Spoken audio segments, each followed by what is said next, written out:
မထိန်ချုံနေဘူးဆိုရင်နောက်ဆုံးမှာလောကမှာလူသားမှုတွေတို့ဘာတို့ကျူးလွန်လာပြီဆိုလို့ရှိရင်ပြဿနာဓိတွေပိုတက်လာတာပေါ့ဒါကြောင့်မို့လို့ယင်ထဲကအမုန်းတရားဒေါသတရားဟာဆိုတာလေကောင်းကျိုးကိုတည်ဆောင်တာမရှိဘူးမကောင်းကျိုးကိုပဲတည်ဆောင်တယ်ဒီလိုဆိုလို့လားနော်အဲ့ဒါတွေကတကယ်မကောင်းမှုတွေကြည့်ပဲအဲ့ဒီမကောင်းမှုတွေကိုရှောင်ဖို့လိုတယ်တဲ့မြတ်စွာဘုရားဟောတယ်အကုသလံဘိက္ခွေပဇေထ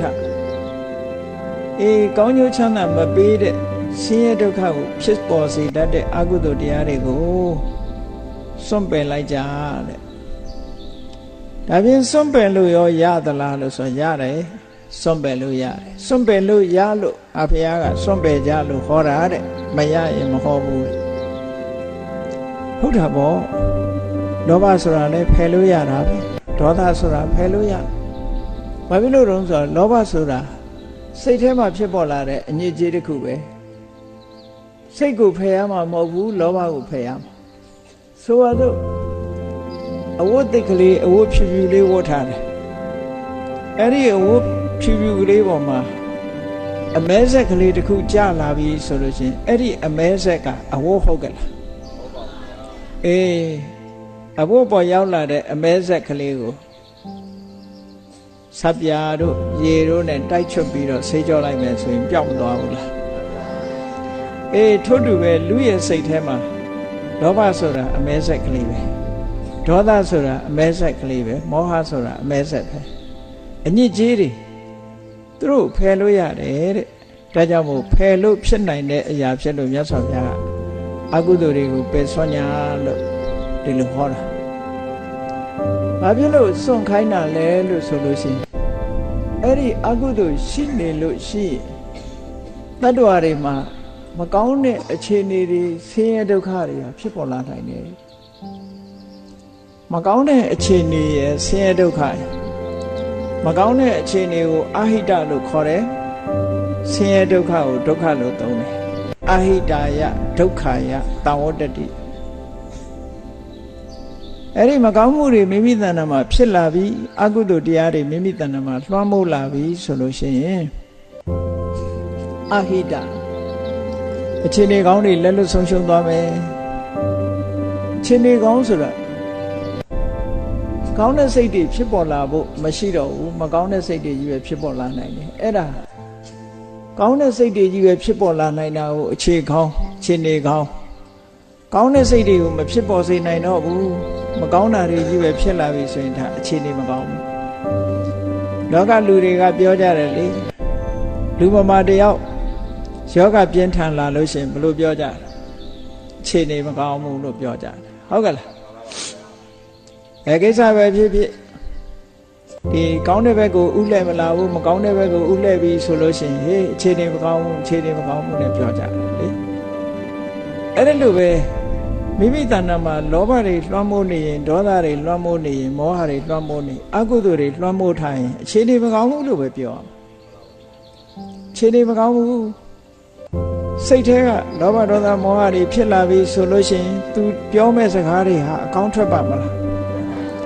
လုံးမဲ့အလုပ်တွေကရောအကျိုးပြုတဲ့အလုပ်တွေဖြစ်ပါမလားဒါကြောင့်မို့လို့အခြေအနေမကောင်းဘူးလို့ပြောတာအဲ့ဒါကိုအဟိတလို့ခေါ်တယ်အဲ့ဒီအဟိတအခြေအနေမကောင်းသည့်အတွက်ကြောင့်ဆင်းရဲတဲ့အကျိုးတရားတွေဟာထင်ထင်ရှားရှားပေါ်လာနိုင်တယ်ဒါကြောင့်မို့မြတ်စွာဘုရားအကုသိုလ်ကိုဖယ်ရှားခိုင်းတာကုသိုလ်ကောင်းမှုဆိုတာကြတော့ဘယ်လိုပြောတော့ကောင်းမှုဆိုတာကြတော့ဘယ်လိုစံနဲ့သတ်မှတ်ရတော့ဆိုတင်စကမ္မံကတံတာဓုယံကတ္တဝါနာနုတ္တတိဒီအမှုမျိုးကတော့ကောင်းတယ်တဲ့ဘယ်လိုအမှုမျိုးတုံးဆိုရင်ယံကတ္တဝါနာနုတ္တတိလုတ်ပြီးတဲ့နောက်မှာစိတ်ထဲမှာမပူရဘူးတဲ့ဝမ်းသာနေရတယ်ဟုတ်တယ်လေကုသိုလ်ကောင်းမှုလုပ်ပြီးရင်ဝမ်းသာနေရတာပဲဆွမ်းလေးတစ်စုံလောင်းပြီးတဲ့နောက်ဝမ်းနေတယ်ဆိုတာရှိသေးလားဘုရားကိုရေလေးတစ်ခွက်လှူပန်းလေးလှူပြီးတော့ဝမ်းနေရတယ်ဆိုတာရှိလားမရှိဘူးကောင်းတာလုပ်လို့ရှိရင်တွေးမိတိုင်းဝမ်းသာစရာတွေကြီးပဲဖြစ်တယ်ဒါကြောင့်မို့ကောင်းတဲ့အလုပ်ဟာဝမ်းသာမှုဖြစ်စေတတ်တယ်ဒ ဒီရှုထောင့်ကနေပြောရင်ဒါကောင်းမှုလို့သတ်မှတ်ရမယ်အဲ့ဒါဆိုလို့ရှိရင်နောင်တမရတတ်တဲ့လူကအရက်ဝိုင်းသွားပြီးတော့အရက်လေးတစ်ခွက်တောက်ရင်ရောသူမှဝမ်းမသာဘူးလားဝမ်းသာမှာပဲသူလဲအဲ့ဒါကြတော့ဘယ်လိုပြောမလဲသို့တော့တောင်းတဲ့အချိန်လေးဝမ်းသာပေမဲ့လို့ယောဂရလာတဲ့အခါကျတော့ဝမ်းနည်းစရာမဖြစ်ဘူးလားအေးဒီနေ့တစ်ချိန်ကျတော့အကုသိုလ်နဲ့ပျော်ပေမဲ့လို့အကျိုးပေးထုတ်လုပ်လာပြီဆိုရင်ဝမ်းနည်းစရာဖြစ်လာမှာပဲလေအကုသိုလ်ကျိုးမပေးသေးခင်တော့အကောင်းလေးတွေပျော်စရာလေးတွေလို့စိတ်ကထင်းနေသေးတာကိုဘာဖြစ်လို့တော့ဆိုရင်ဘာပဲဖြစ်ဖြစ်ရိုးစိတ်လေးတစ်ခုစိုက်ထားမပွင့်သေးဘူးမသီးသေးဘူးဆိုလို့ရှိရင်ဘာမှအကျိုးမပေါ်သေးဘူးလေပွင့်လာပြီသီးလာပြီဆိုတဲ့အခါကြလို့ရှိရင်ပန်းဆိုလို့ရှိရင်လည်းလှပမှုတွေအသီးနှံဆိုလို့ရှိရင်လည်းအသုံးဝင်တဲ့အသီးနှံလေးတွေဒီလိုဖြစ်လာတာအကျိုးမပေးသေးခင်တော့ဟုတ်တယ်လို့ရှိနိုင်တယ်ကျိုးပေးပြီဆိုရင်ဒါကြောင့်မို့ရှုထောင့်တစ်ခုကိုမြတ်စွာဘုရားထပ်ပေးတယ်လုတ်ပြီးတဲ့နောက်မှာနောင်တပူပန်ရတယ်ဆိုတာတစ်ခုနောင်တမပူရပန်ရဘူးဆိုတာတစ်ခုသူ့ရဲ့အကျိုးပေါ်လာတဲ့အခါမှာကောင်းမှုဆိုတာအဲ့ဒီအကျိုးကိုခံစားရတဲ့အခါမှာဝမ်းမြောက်ဝမ်းသာပီတိသောမနတဖြစ်ပြီးတော့အကျိုးခံစားရတယ်ဒါကုသိုလ်ရဲ့အကျိုးကအဲ့ဒါလို့ရှိတယ်အဲ့ဒါမျိုးကိုမြတ်စွာဘုရားကကောင်းမှုလို့သတ်မှတ်တယ်အဲ့တော့ကောင်းမှုနဲ့မကောင်းမှုကိုဒီနှစ်ခုကိုနှိုင်းယှဉ်ပြီးတော့မြတ်စွာဘုရားဟောထားတာမကောင်းမှုဆိုတာလုပ်ပြီးတာနဲ့ပူပန်ရတယ်အကျိုးပေါ်တဲ့အခါမှာလည်းဆင်းရဲတယ်ကောင်းမှုဆိုတာလုပ်ပြီးတာနဲ့ဝမ်းသာရတယ်အကျိုးခံစားတဲ့အခါမှာလည်းဝမ်းမြောက်ဝမ်းသာဖြစ်ရတယ်ဟောဒီနှစ်ခုနဲ့ဒီစံနဲ့သတ်မှတ်ပြီးတော့ကောင်းမှုမကောင်းမှုဆိုတာသတ်မှတ်ပြဒါကတစ်ခုနောက်ကောင်းမှုကိုပုံညလို့စာပေကျမ်းကမှဆိုတယ်ပုံညဆိုတာဘာလို့ဆိုရင်ပုဏ္ဏတိသောတေတိတိပုံညဘဝတစ်ခုကဖြူစင်တောက်ပြောင်လောင်အောင်လုပ်ပေးနိုင်တယ်လို့မဲညစ်သွားစေတဲ့ထာကအကုသိုလ်ဖြူစင်တောက်ပလာစေတာကကုသိုလ်ဆိုပါစို့အကုသိုလ်လုပ်တဲ့ပုဂ္ဂိုလ်ဟာတဖြည်းဖြည်းမြုပ်သွားတယ်တဖြည်းဖြည်းမြုပ်သွားတာဆိုင်းဘုတ်မှာမထိုးရဲတာဟိုမြုပ်မသွားဘူးလားသူလုပ်တဲ့အကုသိုလ်ခုနကလိုပဲမကောင်းမှုလို့ဖော်လို့မရတာဟိုမကောင်းမှုဆိုဖော်လို့မရတဲ့အတွက်ကြောင့်အကုသိုလ်လုပ်တဲ့ပုဂ္ဂိုလ်ဟာမြုပ်ကွယ်ပြီးတော့လုပ်ရတယ်လို့ပဲလူကလည်းပဲတဖြည်းဖြည်းမြုပ်သွားတယ်။ဘာနဲ့တူတော့ဆိုရင်တွင်းတူတဲ့လူနဲ့တူတယ်။တွင်းနဲ့လေအောက်ရောက်သွားလေတွင်းနဲ့လေအောက်ရောက်သွားလေပဲ။အကုသိုလ်လုပ်တဲ့ပုဂ္ဂိုလ်ကလည်းမြုပ်သွားတယ်။မြုပ်သွားရုံနဲ့မကဘူးလူယုတ်ကလည်းနှိမ့်ကျသွားတယ်တဖြည်းဖြည်း။အမြဲတမ်းကြက်တတ်တဲ့ပုဂ္ဂိုလ်ရဲ့မျက်နှာကြက်မျက်နှာဖြစ်လာတယ်။တော်တော်များများပြောကြတယ်။ဝက်တတ်တဲ့ပုဂ္ဂိုလ်ရဲ့မျက်နှာကလည်းဝက်မျက်နှာကြီးဖြစ်လာတတ်တယ်။အဲ့တော့ကြက်မျက်နှာဝက်မျက်နှာဆိုတာချစ်စရာကောင်းလားမုန်းစရာကောင်းလားအဲ့ဒီအသွင်သဏ္ဍာန်ရောက်သွားတာပဲမကောင်းတာလုပ်ရင်မကောင်းတဲ့အသွင်သဏ္ဍာန်တွေပေါ်လာတာနွားတိုင်ရင်နွားမျက်နှာပဲဖြစ်သွားမှာပဲဟုတ်ကဲ့လားတဖြည်းဖြည်းမြုပ်သွားတာလူလောကထဲမှာတောက်ပြောင်မှုမရှိဘူးထင်ရှားပေါ်လွင်မှုမရှိတော့ဘူးလူရမဝင်တော့ဘူးတဖြည်းဖြည်းနဲ့အကုသိုလ်လုပ်တဲ့ပုဂ္ဂိုလ်ဟာတဖြည်းဖြည်းနဲ့လူရမဝင်ပဲဒါဒီဘဝတွင်ဖြစ်တာကိုပြောတာနော်လူယုတ်ကလည်းတဖြည်းဖြည်းမွဲချောင်းပြီးတော့မကောင်းတဲ့ဘဝရောက်သွားပြီးနောက်ဆုံးကြတော့သေဆုံးသွားတဲ့အခါမှာလည်းအပယ်ငရဲကိုမြုပ်ဆင်းသွားတယ်တဲ့ဘယ်တော့မှပေါ်တက်လာမှာမဟုတ်ဘူးလူပြည်လူလောကမှာတထေးဆိုတဲ့နာမည်နဲ့လည်းပေါ်တက်လာမှာမဟုတ်ဘူးတကြွယ်ဆိုတဲ့နာမည်နဲ့လည်းပေါ်တက်လာမှာမဟုတ်ဘူးသူတော်ကောင်းဆိုတဲ့အနေနဲ့လည်းပေါ်တက်လာမှာမဟုတ်ဘူးဖရာယဟန္တာဖြစ်ပြီးတော့လည်းပေါ်တက်လာမှာမဟုတ်ဘူးစုံစုံမြုပ်သွားမှာပဲဟုတ်ကဲ့လားဒါကြောင့်မို့လို့ပုံညဆိုတဲ့ကုသိုလ်ကောင်းမှုကြတော့အဲ့ဒါလို့မဟုတ်ဘူးတဲ့ကုသိုလ်ကောင်းမှုလုပ်တဲ့ပုဂ္ဂိုလ်ဟာ ရုပ်ရည်ရူပကာယကလည်းတိုးတက်လာတယ်တိုးတက်လာရောမကဘူးအမည်နာမကလည်းပဲထင်ရှားလာတယ်ပေါ်လွင်လာတယ်ကောင်းတာလုပ်တဲ့ပုဂ္ဂိုလ်တွေဟာအမည်နာမလည်းထင်ရှားပေါ်လွင်လာပြီးတော့လူရည်ရုပ်ကလည်းပို့ပြီးတော့တိုးတက်လာတယ်ဟောကုသိုလ်ကောင်းမှုတွေကြောင့်နောက်ဘဝရောက်တဲ့အခါကျတော့ဘုံမိမ္မာကြီးတွေနဲ့ဒီလိုနေရတယ်လူဖြစ်တဲ့အခါမှာလည်းအစင်တန်းမြင့်တဲ့လူဖြစ်တယ်လူချမ်းသာကြီးတွေဖြစ်တယ်နတ်ဖြစ်တော့လည်းပဲတကိုးရှိတဲ့နတ်ဖြစ်တယ်ဗြဟ္မာဖြစ်တော့လည်းအလွန်ထက်တန်းကြတဲ့ဗြဟ္မာဖြစ်တယ်ဘယ်ရောက်ရောက်သူကသူ့ရဲ့ကုသိုလ်အရှိန်ကြောင့်သူကတောက်ပြောင်နေတာပဲအမြဲတမ်းအဲ့ဒါကိုဆိုလိုတယ်ပုံညဆိုတာအဲ့လိုတောက်ပြောင်တဲ့ဘဝကိုရောက်စေတတ်လို့ပုံညလို့ပြောတာတဲ့ပုဏ္ဏတိသောတေတိနှိမ့်ကြတဲ့ဘဝတစ်ခုကနေပြီးတော့ဖြူစင်တောက်ပြောင်တဲ့ဘဝတစ်ခုရောက်စေနိုင်တယ်အဲ့ဒါကောင်းမှုပဲလို့ဒီလိုဆိုတာနော်ကုသလကုသိုလ်ကောင်းမှုကိုကုသိုလ်လို့လဲဆိုတယ်အဲ့ဒါကုသလဆိုတဲ့အဓိပ္ပာယ်ကတော့ခုနပြောခဲ့ပြီးသားတဲ့မှာကုဆိုတာအဆိုးတရားတွေအကုသိုလ်တွေကိုတလဖယ်ရှားပြစ်နိုင်တဲ့စွမ်းရည်တတ္တိရှိတယ်ဘယ်လိုဖယ်ရှားတာတော့ဆိုလို့ရှိရင်လောဘကိုအလောဘကဖယ်ရှားပြစ်နိုင်တယ်ဒေါသကိုအဒေါသကဖယ်ရှားပြစ်နိုင်တယ်မောဟကိုအမောဟကဖယ်ရှားပြစ်တယ်ဟောအလောဘဖြစ်လာလို့ရှိရင်လောဘကဖယ်ရှားပြီးသားဖြစ်တယ်အလောဘဆိုတာလောဘမရှိုံတတ်တတ်ကိုအလောဘခေါ်တာမဟုတ်ဘူးလောဘကိုဖယ်ရှားပြစ်နိုင်တဲ့စွမ်းအားရှိတယ်အဲ့ဒါလည်းအဘိဓမ္မာသဘာဝနဲ့ကြည့်မယ်ဆိုလို့ရှိရင်အလောဘကလည်းစွမ်းရည်တတ္တိတွေအမျိုးမျိုးရှိတယ်လောဘကလည်းစွမ်းရည်တတ္တိတွေအမျိုးမျိုးရှိတယ်ပေါ့ဝိပဿနာဉာဏ်နဲ့ရှင်တဲ့သဘာဝတရားတွေကိုသိရဝိပဿနာဉာဏ်နဲ့ရှင်တဲ့အလောဘကသင်္ခါရတရားတွေပေါ်မှာတွေ့တာတတ်တဲ့လောဘကိုဖယ်ရှားပြစ်တယ်တည်ငါအဖြစ်ဖယ်ရှားပြစ်တယ်တည်ငါဆိုတာအခိုက်အတန့်ဖယ်ရှားပြစ်နိုင်တယ်တဖန်အဲ့ဒီအလောဘဆိုတဲ့သဘာဝတရားသည်သောတပတ္တိမက်စိတ်နဲ့ရှင်တွဲလာတဲ့အခါကျတော့အပေကိုချနိုင်တဲ့လောဘကိုဖယ်ရှားပြစ်တယ်အပေရောက်စေတဲ့လောဘကိုဖယ်ရှားပြစ်တယ်တခါတဂရကံဖြစ်လာလို့ရှိရင်အပေကျစေတဲ့လောဘ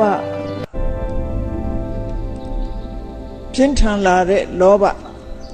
အဖြစ်နည်းသွားအောင်အားပြော့စေတယ်ကြံတဲ့အပေမကြစေနိုင်တဲ့လောဘကိုတောင်မဲ့ထပ်ပြီးတော့အားပြော့သွားစေတယ်အနာဂါမိမနဲ့ရှင်တဲ့အလောဘကြတော့ကာမဂုဏ်အာယုန်တွေကိုတတ်မဲ့တဲ့လောဘကာမဘုံတွေမှာတွေ့တာမှုဆိုတဲ့လောဘအဲ့ဒါတွေကိုဖယ်ရှားပြစ်နိုင်တယ်တခါအရတ္တမနဲ့ရှင်တွဲလာတဲ့အလောဘကြတော့လောဘမှန်သမျှအကုန်လုံးတစ်ခုမကြအောင်ဖယ်ရှားပြစ်နိုင်တယ်ဟောဒီလိုအဆင့်ဆင့်ဖယ်ရှားသွားတာလို့ဒီလိုမှတ်ရအောင်အဲ့လိုတစ်ဆင့်ဆင့်ဖယ်ရှားသွားတာအဲ့ဒါကြောင့်မို့လို့ကုသလကုသိုလ်ဆိုတာအဆိုးတရားတွေကိုဖယ်ရှားနိုင်တယ်သူ့ဟာနဲ့သူဖယ်ရှားသွားတယ်အမောင်ကိုဘာနဲ့ဖယ်ရှားတာတော့ဆိုအလင်းနဲ့ဖယ်ရှားတာအမောင်ကိုအလင်းနဲ့ဖယ်ရှားတယ်လို့ပဲအလောဘလောဘကိုအလောဘနဲ့ဖယ်ရှားရမယ်ထို့တူပဲဒေါသကိုဒေါသဆိုတဲ့အဆိုးတရားကိုအဒေါသဆိုတဲ့ကုသိုလ်နဲ့ဖယ်ရှားရမယ်အဲ့ဒီမှာလည်းစဉ်းစားကြည့်ဒီအဒေါသကလည်းအစဉ်စဉ်ရှိတယ်မေတ္တာလို့ခေါ်တဲ့အဒေါသရှိတယ်နောက်ဝိပဿနာကျင့်စဉ်တစ်ခုကိုကျင့်လို့သင်္ခါရတွေပေါ်မှာမုန်းတီးခြင်းဆိုတာကင်းတယ်နောက်သောတာပတ္တိမေနဲ့ရှင်တွဲလာတဲ့အဒေါသရှိတယ်တဂရဂါမိမေနဲ့ရှင်တွဲလာတဲ့အဒေါသရှိတယ်အနာဂါမိမေနဲ့ရှင်တွဲလာတဲ့အဒေါသရှိတယ်အရဟတမေနဲ့ရှင်တွဲလာတဲ့အဒေါသရှိတယ်မေတ္တာလို့ဆိုတဲ့မေတ္တာနဲ့ရှင်တွဲလာတဲ့အဒေါသကြတော့ကြည့်တမန်အမုန်းတရားတွေကိုဖယ်ရှားပြလာနိုင်ဝိပဿနာဉာဏ်နဲ့ရှင်တွဲလာတဲ့အဒေါသကြတော့သင်္ခါရတရားတွေအပေါ်မှာစ စိတ်တူခြင်းမုန်းတီးခြင်းဆိုတဲ့အဋ္ဌာဏကောပလိုဟာမျိုးအဲ့ဒါမျိုးကိုဖယ်ရှားပြစ်နိုင်တယ်သောတာပတ္တိမဲ့နဲ့ရှင်တွဲလာတဲ့အဒေါသကအပေကိုကြစေတတ်တဲ့ဒေါသကိုဖယ်ရှားပြစ်တယ်တခါတခါမိမဲ့ကြတော့ဒေါသကိုအပြော့သွားစေတယ်အနာဂါမိမဲ့ကြတော့လုံးဝအနာဂါမိမဲ့နဲ့ရှင်တဲ့အဒေါသကြတော့ဒေါသမှန်သမျှကိုလုံးဝဖယ်ရှားပြစ်လိုက်တယ်အရတ္တမဲ့ကြတော့ထပ်မှန်ပြီးတော့ဖယ်ရှားစရာမရှိဘူးနော်တဂရဂါမိအနာဂါမိမဲ့ဖယ်ရှားလိုက်တာနဲ့ဒေါသဆိုတာဟာအဲ့ဒီမှာတင်အဆက်ပြတ်သွားတယ်လုံးဝကင်းရှင်းသွားပြီအရတ္တမဲ့ဖြစ်တယ်ဆိုကင်းတဲ့ပိုကင်းသွားပြီပေါ့ပို့ပြီးတော့ဒေါသတွေရှင်းတဲ့ရှင်းသွားပြီအငွေ့အသက်တောင်မကြအောင်ဖယ်ရှားလိုက်နိုင်တယ်လို့ဒီလိုဆိုတာတခါမောဟဆိုတဲ့ဒီအဆိုးတရားကို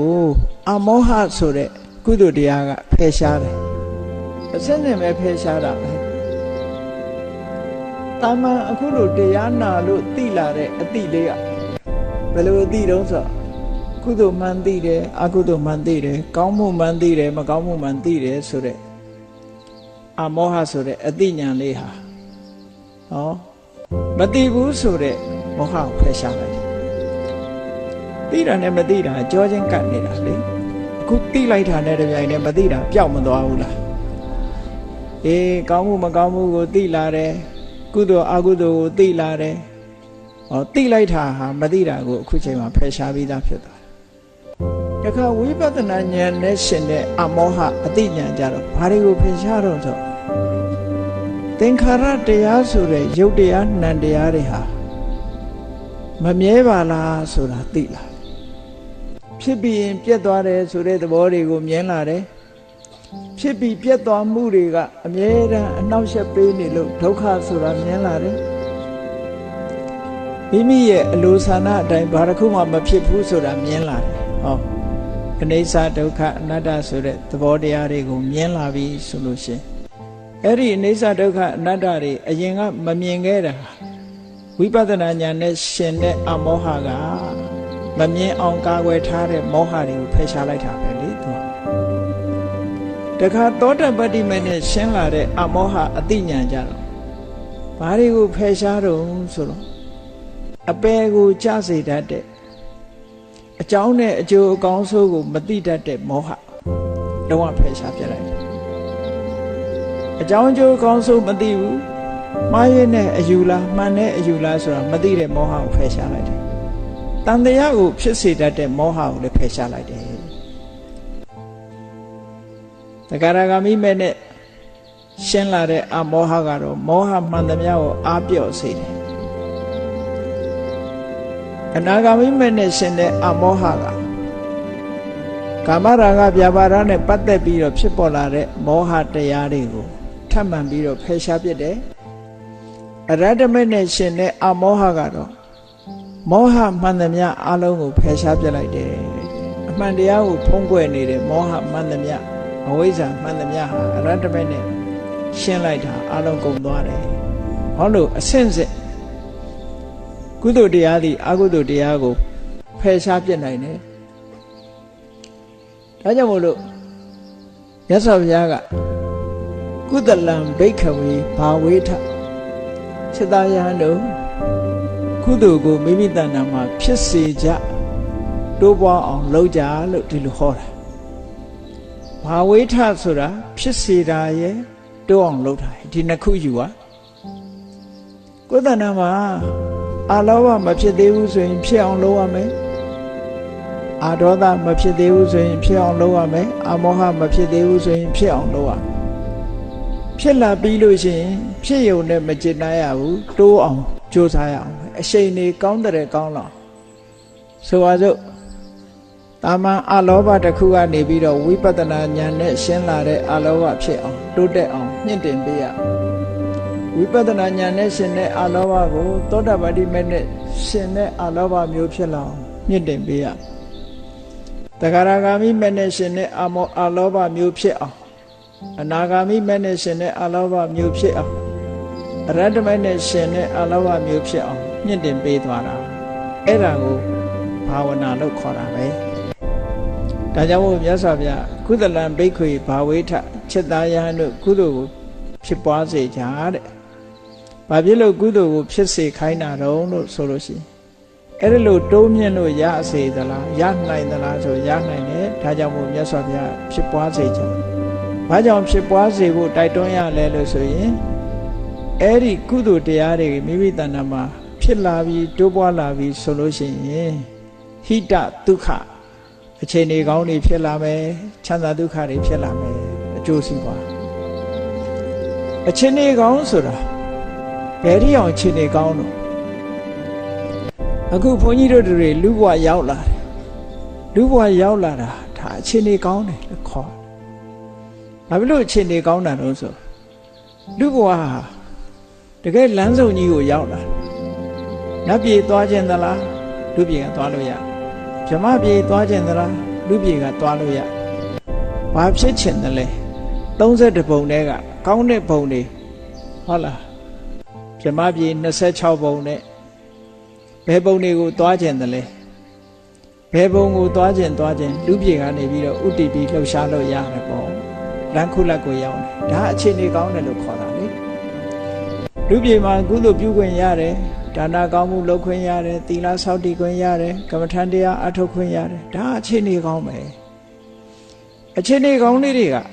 အခြေအနေကောင်းတွေကြုံတွေ့နေတာကိုကအသုံးမချဘူးဆိုလို့ရှိရင်ဒီအခြေအနေကောင်းဟာအများအားရှိနေမှာမဟုတ်ဘူးလောကမှာကြည့်လေအရှိလောကရကနေမင်းကြီးပေါ်လာတယ်နေပွင့်အချိန်မှာပဲအလင်းအောင်ဆိုတာရနိုင်တယ်လှုပ်ရှားရှိတာအလင်းအောင်ရှိတော့လုံးဝပေါင်းလာမှလုံးလို့မရတာတွေအများကြီးရှိတယ်ပေါ့အေးနေထွက်လို့အရင်အလင်းရလာတဲ့အချိန်နေမဝင်ခင်ဒါအခြေအနေကောင်းလို့ခေါ်တယ်အဲ့ဒီအခြေအနေကောင်းရှိနေတဲ့အချိန်မှာလှုပ်လိုက်ကြရတယ်ဆိုလို့ရှိရင်အများကြီးတန်ဖိုးရှိတာပေါ့စဉ်းစားပြီးတော့ကြည့်လောကလူတွေဟာဘဝတစ်ခုကိုဖြတ်တန်းနေကြတာဘာနဲ့ဥပမာတူတော့ဆိုရင်အရှိလောကရကနေထွက်လာတယ်ကိုယ်ဘဝလူဘဝရောက်လာတဲ့အချိန်မှာအရှိလောကရကနှွေထွက်လာတာနဲ့တူတယ်ဒီနေကြီးကတဖြည်းဖြည်းမြင်လာပြီးနောက်ဆုံးကြတော့ဝင်းချိန်ဆိုတာမရှိဘူးလားရှိလာတယ်အေးလောကလူသားတွေဘဝခရီးကိုရှောက်လန်းနေကြတဲ့အခါမှာကိုရှောက်လန်းတဲ့လမ်းခရီးအမတန်မှအန္တရာယ်များတယ်အလင်းအောင်ရှိတုန်းမှာအန္တရာယ်တွေကိုကြည့်ရှောင်ပြီးတော့သွားရမှာနေထွက်နေတဲ့အချိန်မှာဆိုတာဘုရားသာသနာပွင့်နေတဲ့အချိန်နဲ့တူတယ်ပေါ့ဘုရားသာသနာပွင့်နေတဲ့အချိန်မှာဘဝဆိုတဲ့ကန္တာရာခရီးကြီးကိုရှောက်တဲ့အခါမှာအေးအိုခြင်းဆိုတဲ့ဆင်းရဲဆိုတာလာလိုက်ပဲနာခြင်းဆိုတဲ့ဆင်းရဲဆိုတာလာလိုက်ပဲသေခြင်းဆိုတဲ့ဆင်းရဲလာလိုက်ပဲလို့မသိရဘူးလားအေးဘုရားတရားတော်တွေလို့ဆိုတဲ့နေမင်းကြီးအလင်းအောင်ပေးထားသည့်အတွက်ကြောင့်ဒါတွေမြင်ရတယ်တခြားဘေးကအန္တရာယ်တွေရှိသေးတယ်မကောင်းတာတွေလုပ်လို့ရှိရင်အပင်ငရဲကြနိုင်တယ်ကြိတ်တာဖြစ်နိုင်တယ်တိရစ္ဆာန်ဖြစ်နိုင်တယ်ငရဲရောက်နိုင်တယ်ဟောဒါတွေလည်းသိရှိရဟောနောက်ဆုံးကြတော့သာသနာကွယ်သွားပြီဆိုတဲ့အချိန်နေဝင်သွားတာနဲ့အလားတန်တူတယ်ခရီးကလည်းမဆုံးသေးဘူးနေရလည်းဝင်သွားပြီဘာမှလည်းမမြင်ရတော့ဘူးလမ်းတောင်မှပဲချောင်းရှိသလားကျင်းရှိသလားဆူးရှိသလားခလုတ်ရှိသလားဆိုမမြင်ရဘူးနေကလည်းဝင်နေပြီသွားရမယ့်ခရီးကလည်းအဝေးကြီးကြံသေးတယ်တန်လျာခရီးဆိုတာအဝေးကြီးပဲသွားကြရအောင်ပဲနေဝင်တော့က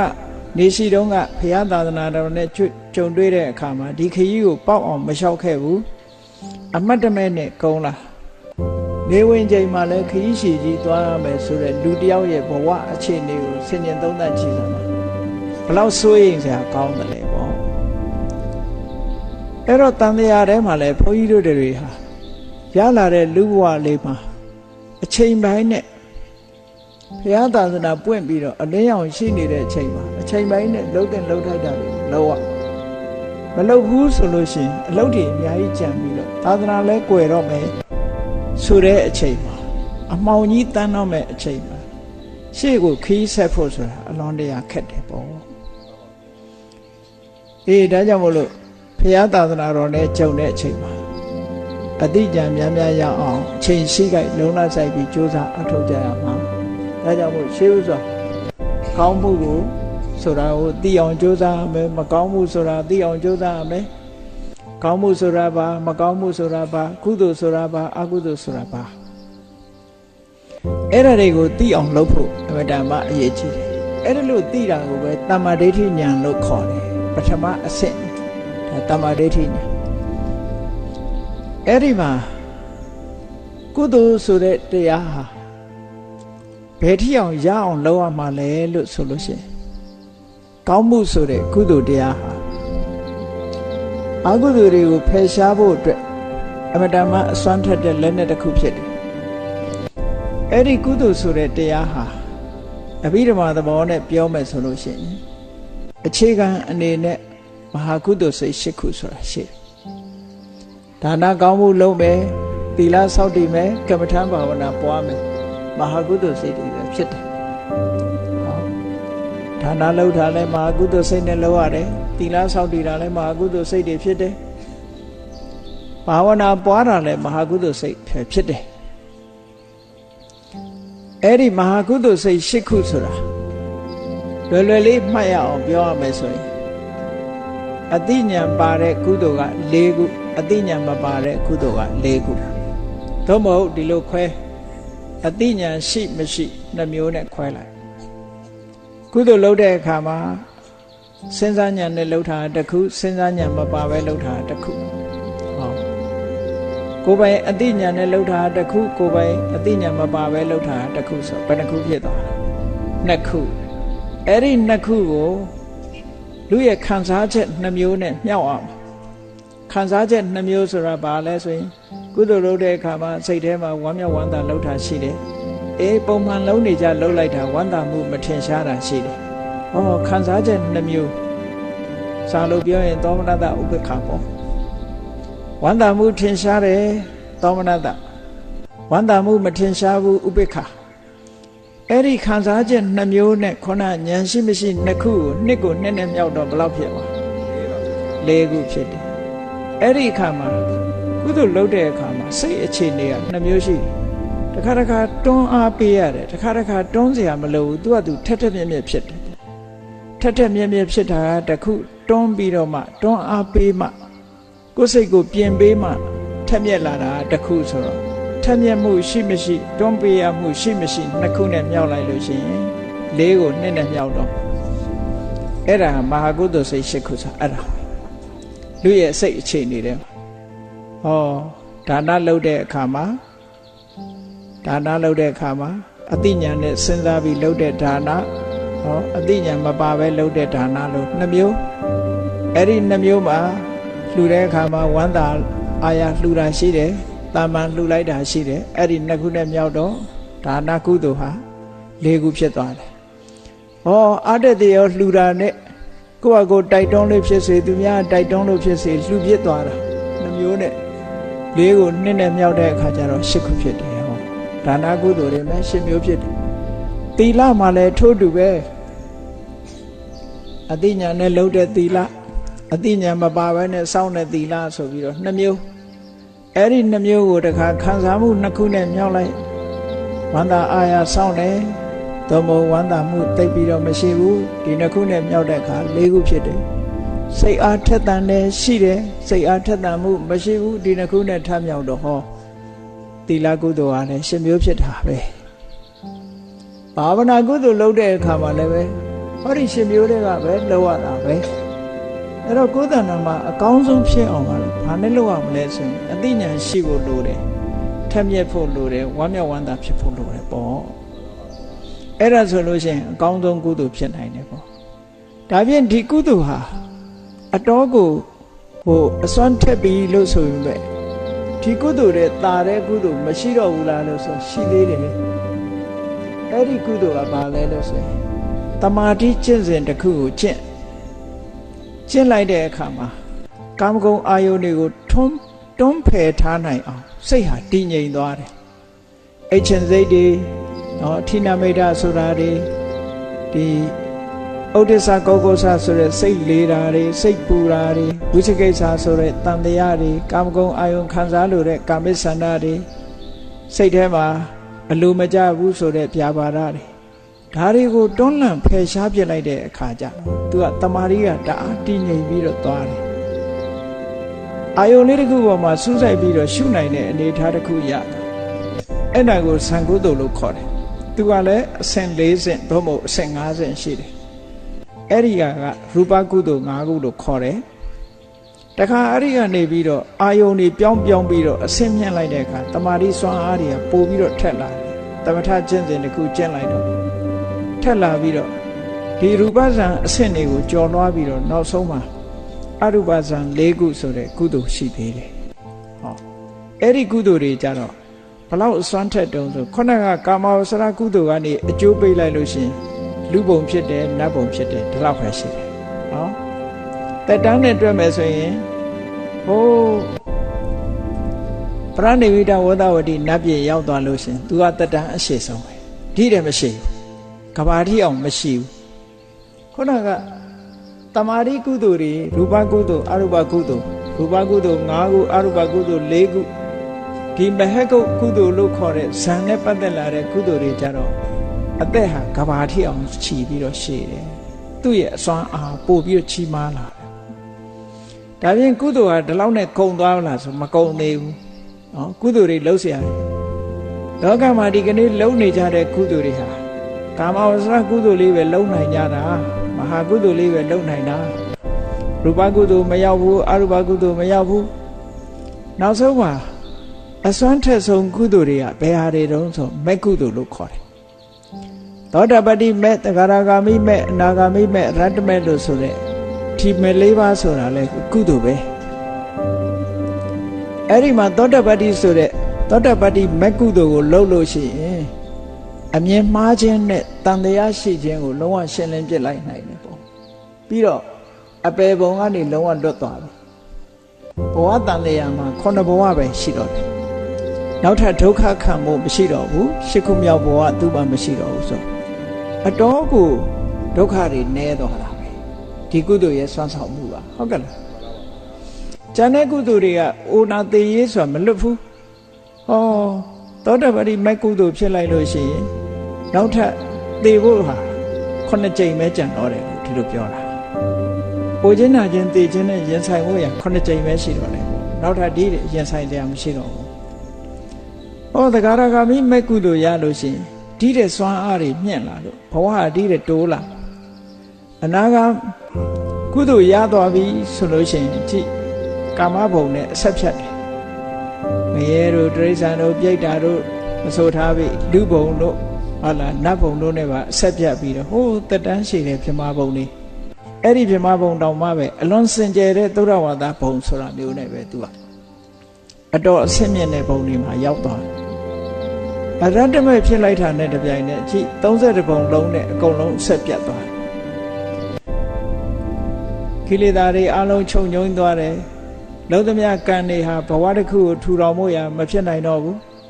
အဲ့ဒီအရတ္တမဲ့ကုသိုလ်ဆိုတာအဆင့်အမြင့်ဆုံးပဲကုသိုလ်ပဲတဲ့မြတ်စွာဘုရားကကုသလံဘိက္ခွေဘာဝေထจิตသားယဟန်တို့ကုသိုလ်ကောင်းမှုကုသိုလ်ကိုပွားစေကြဆိုတာနောက်ဆုံးအဆင့်ရတ္တမဲ့ရောက်မှပဲအကုန်ကိစ္စပြီးတယ်ဘယ်လိုမို့ဆိုလို့ရှိရင်ကုသိုလ်တွေကမစုံသေးဘူးတဲ့ဘုန်းကြီးတို့တွေကုသိုလ်လို့ပြောပြီးလုပ်နေကြတာမဟာကုသိုလ်၈ခုပဲလုပ်နေကြတာအားလုံးကုသိုလ်က22မျိုးရှိတယ်ပေါ့မကောင်းမှုဆိုတာအကုသိုလ်12ခုရှိတယ်ကောင်းမှုဆိုတာကကုသိုလ်21ရှိတယ်အဲ့ဒီ21ကိုပြည့်စုံအောင်လုပ်ပြီးတော့နောက်ဆုံးအရတ္တမဲ့ဆိုတဲ့ကုသိုလ်ရမှသာလျှင်အဆိုးတရားတွေအလုံးကိုဖယ်ရှားနိုင်လို့ဘဝမှာကြုံတွေ့ရမယ့်ဒုက္ခတွေအလုံးချုပ်ငြိမ်းမှာဖြစ်တယ်ဆိုတာကိုသဘောပေါက်နားလည်ပြီးတော့တို့တွေဟာလှုပ်ရှားတွေအများကြီးရှိသေးတယ်တန်တရားခရီးလျှောက်လန်းတဲ့အခါမှာဘုရားသာသနာဆိုတဲ့နေမင်းကြီးထွန်းလင်းနေတဲ့အချိန်သာလင်းကုသိုလ်ဆိုတာသိခွင့်ရတယ်အကုသိုလ်ဆိုတာသိခွင့်ရတယ်ကောင်းမှုမကောင်းမှုကိုခွဲခြားသိခွင့်ရတယ်ကောင်းမှုမကောင်းမှုကိုလည်းကြိုးစားလှုပ်ဆောင်ဝင်ရတယ်လို့ အချိန်ရှိခိုက်လုံးလဆိုင်ဖို့ရာတို့ရဲ့တာဝန်ဖြစ်တယ်လို့ကိုစီသဘောကျပြီးတော့မကောင်းမှုမှန်သမျှကိုရှောင်ရှားကောင်းမှုမှန်သမျှကိုဆောင်ထားကြပြီးနောက်ဆုံးမှာအရတ္တမေကုသိုလ်ကိုအရာယူပါဒုက္ခခသိမ်းချုပ်ငြိမ်းရမှမျက်နှိပ်ပံတို့လင်းမြန်စောစွာကိုယ်စီကိုယ်ကမျက်မှောက်ပြုနိုင်ကြပါစေ